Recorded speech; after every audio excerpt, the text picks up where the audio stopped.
Hello friends, welcome to my YouTube channel. Patent agent exam का notification आ चुका है जो कि 22 नवंबर 2021 से स्टार्ट होने वाला है। 27 दिसंबर 2021 तक ये एग्जाम के लिए आप ऑनलाइन रजिस्ट्रेशन कर सकते हैं। पेटेंट एजेंट एग्जाम 2020 में होना था, लेकिन ड्यू टू पैंडेमिक वो एग्जाम नहीं हो पाया।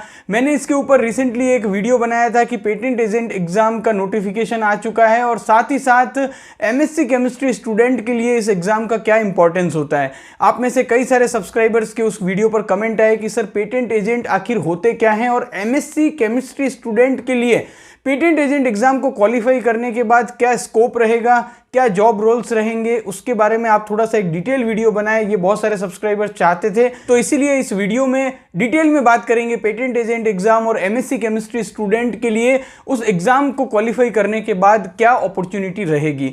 फ्रेंड्स, सबसे पहले अगर हम बात करें तो पेटेंट एजेंट एग्जाम को क्वालिफाई करने के बाद आप इंडियन पेटेंट ऑफिस में प्रैक्टिस करने के लिए एलिजिबल हो जाते हैं। इंडियन पेटेंट ऑफिस में कोई भी लीगल रिक्वायरमेंट होगी तो उसके लिए पेटेंट एजेंट की रिक्वायरमेंट रहती है, तो वहां पर आपका रोल हो जाता है। ऐसा नहीं है कि पेटेंट एजेंट एग्जाम क्वालिफाई करने के बाद आपको कोई गवर्नमेंट जॉब मिल जाएगी, क्योंकि बहुत सारे सब्सक्राइबर के मन में यह भी डाउट था कि अगर हम एग्जाम को क्वालिफाई करेंगे तो क्या हमें गवर्नमेंट जॉब मिलेगी। जी नहीं फ्रेंड्स, आपको गवर्नमेंट जॉब नहीं मिलेगी। आप रजिस्टर्ड इंडियन पेटेंट हो जाएंगे, आपका जो नाम है वो रजिस्टर्ड इंडियन पेटेंट एजेंट का जो रजिस्टर होता है उसमें दर्ज हो जाएगा, जिससे कि इंडियन पेटेंट ऑफिस में आप जाकर लीगल कोई भी वहां पर रिक्वायरमेंट हो तो वो आप फुलफिल कर सकते हैं। कोई भी लीगल प्रैक्टिस के लिए आप एलिजिबल होंगे। आप इसे इस तरीके से समझ सकते हैं कि बार काउंसिल ऑफ इंडिया से रजिस्टर्ड जो लॉयर होते हैं वो कोर्ट में जाकर प्रैक्टिस कर सकते हैं। उसी तरह से आप अगर रजिस्टर्ड इंडियन पेटेंट एजेंट हैं तो आप इंडियन पेटेंट ऑफिस में प्रैक्टिस कर सकते हैं। आप अपनी खुद की फर्म भी ओपन कर सकते हैं जिसमें कि आप पेटेंट से रिलेटेड सारी सर्विसेज प्रोवाइड करवा सकते हैं। तो ये तो हो गई कि इंडियन पेटेंट एजेंट बनने के बाद आपको क्या अपॉर्चुनिटी रहेगी। लेकिन अब जो दूसरा डाउट आता है स्टूडेंट के मन में वो ये होता है कि सर एमएससी केमिस्ट्री स्टूडेंट के लिए इसके बाद क्या रोल है, क्या अपॉर्चुनिटी है। तो फ्रेंड्स, यहां पर मैं आपको बताऊं कि केमिकल सेक्टर से जुड़ी हुई जितनी भी कंपनियां हैं, चाहे आप उनमें फार्मास्यूटिकल कंपनी ले लो, चाहे आप उनमें पॉलीमर कंपनी ले लो, या कोई जो बायोटेक्नोलॉजी से रिलेटेड कंपनी है, या कोई भी ऐसी कंपनी जो कि एक्टिव फार्मास्यूटिकल इंग्रेडिएंट बनाती है, कोई ऐसा केमिकल बनाती है जिसके लिए उन्हें पेटेंट प्रोटेक्शन की जरूरत है, या आप इसमें एफएमसीजी सेक्टर से जुड़ी हुई कंपनियों को भी ले सकते हो। तो ये जो सारी कंपनियां मैंने बताई हैं जो कि अपने किसी भी प्रोडक्ट के लिए पेटेंट प्रोटेक्शन चाहती है तो उन्हें पेटेंट फाइल करना होगा, और पेटेंट अगर फाइल करना है तो उसके लिए उन्हें पेटेंट एजेंट की रिक्वायरमेंट होगी। यहां पर एक छोटा सा एग्जांपल देता हूं। कोई भी एक फार्मास्यूटिकल कंपनी है जो कि किसी एपीआई, एक्टिव फार्मास्यूटिकल इंग्रेडिएंट पर काम कर रही है। उन्होंने उस एपीआई की एक नोवेल प्रोसेस को डिस्कवर किया।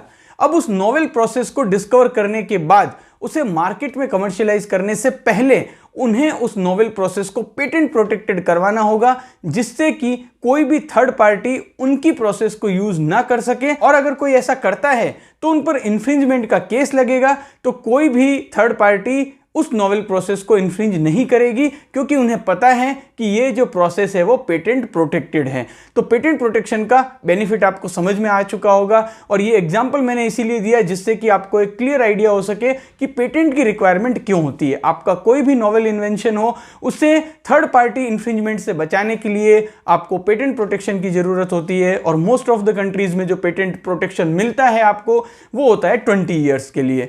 तो अब आप समझ सकते हैं कि आप अगर एक एमएससी केमिस्ट्री स्टूडेंट है या आप अगर एक पीएचडी केमिस्ट्री स्टूडेंट है तो आपके पास टेक्निकल नॉलेज है, आपके पास केमिस्ट्री का नॉलेज है।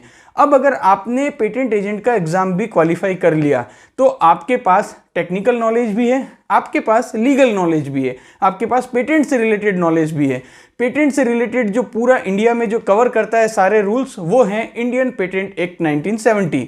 तो आप अगर रजिस्टर्ड इंडियन पेटेंट एजेंट हैं, आप अगर एमएससी केमिस्ट्री भी हैं, या फिर कोई बहुत सारे स्टूडेंट ऐसे भी होते हैं जो कि पीएचडी के बाद भी पेटेंट की फील्ड में आते हैं, तो कंपनीज जो होती है वो ऐसे कैंडिडेट को प्रीफर करती है जिनके पास सब्जेक्ट नॉलेज है और साथ ही साथ वो पेटेंट एजेंट भी है। तो ये एक कॉम्बो पैक बन जाता है, जिसकी वजह से ऐसे प्रोफेशनल्स की डिमांड काफ़ी ज़्यादा रहती है। और ये एक ऐसी फील्ड है जिसमें आने वाले समय में भी काफ़ी ज़्यादा स्कोप रहेगा, क्योंकि ज़्यादा से ज़्यादा कंपनियाँ अब ये चाहती है कि अपने प्रोडक्ट को वो पेटेंट प्रोटेक्टेड करवाएं। एक बार पेटेंट प्रोटेक्शन होने के बाद भी कई सारी लीगल रिक्वायरमेंट होती है जिसके लिए पेटेंट एजेंट का रोल काफ़ी इंपॉर्टेंट हो जाता है। प्रोसिक्यूशन रिलेटेड जो प्रोसेस होती है उसमें भी पेटेंट एजेंट का रोल बहुत इंपॉर्टेंट होता है, और जिसकी सब्जेक्ट पर भी अच्छी कमांड होती है तो वो एक बहुत ज़्यादा इंपॉर्टेंट रोल प्ले करता है कंपनी के लिए।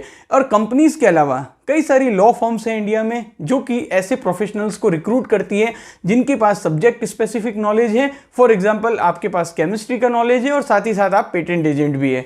तो इस वीडियो को बनाने का मकसद यही था कि आपको थोड़ा सा और डिटेल में बता दूं कि पेटेंट एजेंट का रोल क्या होता है, जॉब अपॉर्चुनिटीज़ किस किस टाइप की रहती है, और पेटेंट एजेंट बनने के बाद आपको क्या बेनिफिट मिल सकता है। इसके अलावा जैसा कि मैंने पहले भी वीडियो में बताया था, आप अपनी खुद की फर्म भी ओपन कर सकते हैं। जब आपको थोड़ा एक्सपीरियंस हो जाए, जब आपको ये लगे कि मैं काफ़ी कुछ चीज़ें सीख चुका हूँ, तो आप अपनी खुद की फर्म भी ओपन कर सकते हैं। पेटेंट की फर्म आप ओपन कर सकते हैं क्योंकि आप रजिस्टर्ड इंडियन पेटेंट एजेंट हैं।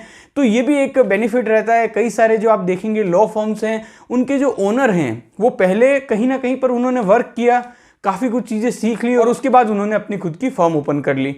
तो अपॉर्चुनिटीज़ काफ़ी हैं, लर्निंग भी काफ़ी है, बहुत सारे रूल्स होते हैं जो कि लगातार चेंज होते रहते हैं, तो आपको अप टू डेट रहना पड़ता है और साथ ही साथ सब्जेक्ट पर भी आपको लगातार अपनी कमांड बनाए रखनी होती है। तो ये एक इमर्जिंग फील्ड है। बहुत सारे ऐसे एमएससी केमिस्ट्री स्टूडेंट होंगे जिन्हें कि इस फील्ड के बारे में, आईपीआर के बारे में नहीं आइडिया होगा, तो इस वीडियो के थ्रू उन्हें भी ये पता लगेगा कि यस, ये भी एक जॉब अपॉर्चुनिटी है, ये भी एक कैरियर ऑप्शन है जिसके बारे में मैं सोच सकता हूं। और बहुत सारे ऐसे स्टूडेंट भी होंगे जो कि पेटेंट की फील्ड में, आईपीआर की फील्ड में चाहते हैं अपना कैरियर बनाना, लेकिन उन्हें ये नहीं पता कि कौन कौन से ऑप्शंस होते हैं। तो इस वीडियो से उन्हें भी एक आइडिया मिलेगा कि ऐसी अपॉर्चुनिटीज आगे चलकर रहती है। तो आई होप कि आपको पेटेंट एजेंट के बारे में कुछ आइडिया मिला होगा इस वीडियो को देखने के बाद, और साथ ही साथ एमएससी केमिस्ट्री या पीएचडी केमिस्ट्री करने के बाद और पेटेंट एजेंट एग्जाम क्वालिफाई करने के बाद क्या अपॉर्चुनिटीज आपके लिए रहेगी, उसके बारे में भी आपको इस वीडियो को देखने के बाद कुछ आइडिया मिलेगा। वीडियो अगर अच्छा लगा हो तो एक लाइक जरूर कीजिएगा। जय हिंद, वंदे मातरम।